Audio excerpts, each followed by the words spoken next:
Have you ever really stopped to think about what separates a plain, lifeless green seed from that rich, aromatic coffee bean that gets you going every morning? Well, it's not just cooking. It's this incredible chemical transformation, a kind of alchemy, really, that happens inside a roaster. Today, we're going to break down that amazing journey. Okay, so to really get a handle on this whole process, we need to follow the bean every step of the way. Here's our game plan. We'll start with the raw potential locked inside the bean. Dig into the science of how it gets brown, listen for that dramatic crack, and then you'll see why a little patience is so important right after the roast. So let's start at the very beginning. Before any of that magic happens, you've just got this humble green coffee bean, which, believe it or not, isn't really a bean at all. Right, so here's the deal. This is our raw material. It's super dense, smells kind of like fresh cut grass or hay, and it's holding on to about 8 to 12% moisture. All the potential for those amazing coffee flavors we love, it's all locked up inside. But right now, it tastes absolutely nothing like coffee. The whole journey kicks off when the beans are charged. That's just the fancy term for dropping them into a hot roaster. This first phase, which takes maybe 4 to 7 minutes, is all about drying them out. All that water inside turns to steam, and you can see the first big change as the beans go from that dull green to a pale, kind of vibrant yellow. This step is so crucial. It really sets the stage for everything else that's about to happen. Okay, so now that all the water's gone, the canvas is prepped for the artist. This next phase, this is where the real magic happens. This is when hundreds of new aromatic compounds are created through some pretty incredible chemical reactions.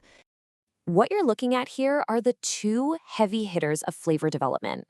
Think of the Maillard reaction as the savory one. It's what creates those deep, nutty, and chocolatey notes, kind of like when you sear a steak or toast bread. At the exact same time, you've got caramelization, which is all about the sugars browning to add that sweet caramel and toffee goodness. A great roaster, they're basically a conductor, leading this delicious duet. This table is awesome. It breaks down exactly where those flavors are coming from. See the pyrazines? That's your classic coffee flavor, that earthy, roasted backbone. The furans, they give you that comforting sweetness, like maple syrup. But the thiols, oh man, this is where it gets really exciting. In special coffees, these are the compounds that create those unbelievable notes of like tropical fruit or jasmine. It's a huge shout out to where the coffee was grown and the roaster's skill. All right, so the quiet browning part is over. Now things are about to get noisy. We are heading into the most dramatic, most time-sensitive part of the entire roast, where literally every single second counts. And this is what we call first crack.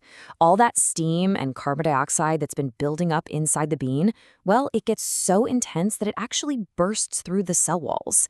And you can literally hear it, an audible popping sound, just like popcorn, as the bean suddenly puffs up to almost double its original size. It's wild. So here's the entire timeline laid out. As soon as that first crack starts, we're in the final crucial stage, the development phase. This is the roaster's last shot. We're talking just 1 to 3 minutes to fine-tune the coffee's final profile, balancing out the acidity, the sweetness, and the body, right before they drop the beans and stop the roast. So the beans are out of the roaster, they're cooling down, and you think the job is done, right? Well, not so fast. Their transformation isn't quite over. In fact, what happens over the next few days is just as important for the taste as the roast itself. We hear it all the time, don't we? Look for the roasted on date. Fresh is always best. But here's a question for you. When it comes to coffee, is it possible for a bean to be too fresh? Turns out, yeah. Right after roasting, all those intense chemical reactions have left the beans absolutely jam-packed with trapped carbon dioxide gas. This process of releasing CO2 is called degassing. And here's why it matters.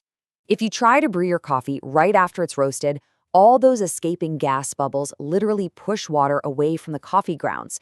This interference gives you a really uneven extraction, and you end up with a cup that just tastes kind of sour and flat. It's a real letdown. Okay, so if brewing too soon is a no-go, then what's the sweet spot? Let's get practical and figure out when your coffee is actually going to taste its absolute best. So the ideal rest time, as you can see here, actually changes depending on how you brew it. Espresso, with all that high pressure, is super sensitive to extra gas, so letting it rest for 5 to 7 days is absolutely key for a good shot. Methods like pour-over also do really well with a few days of rest, while something like a French press is a little more forgiving. So, to wrap up our journey, we've basically watched a simple green seed go through a complete chemical makeover. We saw how the roaster uses heat to dry it, brown it, and crack it open, creating hundreds of flavor compounds along the way. And we learned that even after the roasting is done, a little bit of patience is the secret to unlocking all that amazing potential. So, the next time you go to brew a cup of coffee, just think about this incredible journey from a tiny seed all the way to your cup.